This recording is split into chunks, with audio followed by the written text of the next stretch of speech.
Nous sommes Audrey et Hugo du collectif Image Sorbet qu'on a fondé en 2011. Nous sommes une association de création de vidéos. Donc on réalise du vidéo mapping pour des lieux atypiques et puis également de la création pour du spectacle vivant. Et au sein de ce collectif, nous sommes plusieurs artistes-auteurs avec différentes palettes en termes de compétences, allant de l'animation aux effets spéciaux, scénarios, documentalistes, musiciens. Et donc voilà, nous nous regroupons pour chaque projet.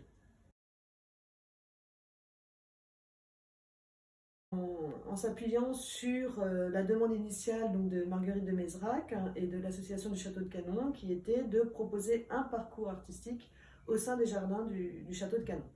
Alors, nous sommes retrouvés, nous avons proposé un vidéomapping plutôt classique sur le Château Béranger, qui est vraiment un point d'accroche, une entrée sur ce parcours qui se veut nocturne, au cœur des bois en fait. Et ce qui est frappant, je trouve, dans ce parcours, c'est la multiplicité des genres, l'esthétique qui peut être déclinée.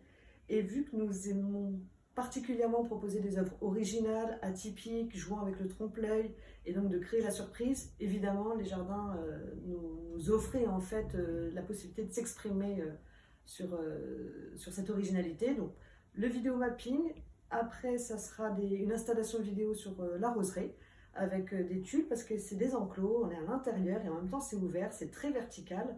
Donc de pouvoir proposer des projections tout en transparence. En rapport à la roseraie, nous avons proposé une installation vidéo à partir de tuiles qui joue sur la transparence en fait entre le numérique et le réel, de jouer en fait la mise en écho tout en vertical du cœur de la roseraie, donc la rose, hein, les fleurs, qui nous propose une gamme colorimétrique intéressante parce qu'à la tombée de la nuit, nous pensons qu'il va y avoir tout un jeu de contraste, de lumière, très coloré, et que justement les différents chemins et les traverses que le public va pouvoir emprunter fera qu'il y aura différents points de vue. Et enfin, initialement, moi, je me rappelle, on parle un peu du palais des glaces, et on ne sait pas si on est dans le virtuel ou dans le réel. C'est un petit peu pour déstabiliser le public.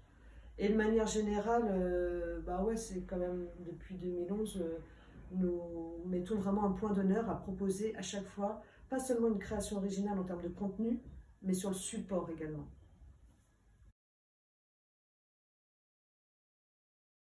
Au travers de ces installations, nous espérons créer une passerelle entre le patrimoine qui est celui du château de Canon et de ses jardins avec les expressions actuelles, contemporaines, à savoir la vidéo et puis la composition. Généralement, lorsque moi je vais dans des jardins au cœur de château, je m'attends plutôt à un parcours classique, et le fait de proposer cette visite en nocturne, ça décale complètement avec les préconceptions que je peux avoir, et du coup je trouve que d'emblée ça apporte quelque chose d'original et qui ouvre vers la nouveauté. Quand on pense à une visite de château, on s'imagine plutôt quelque chose en journée. Là, cette fois-ci, on va être en nocturne, également en famille, donc ça va pouvoir tisser un lien entre les générations, notamment autour de la passerelle qui existera entre le patrimoine ancien du château et ses jardins et l'ajout du numérique et des nouvelles technologies.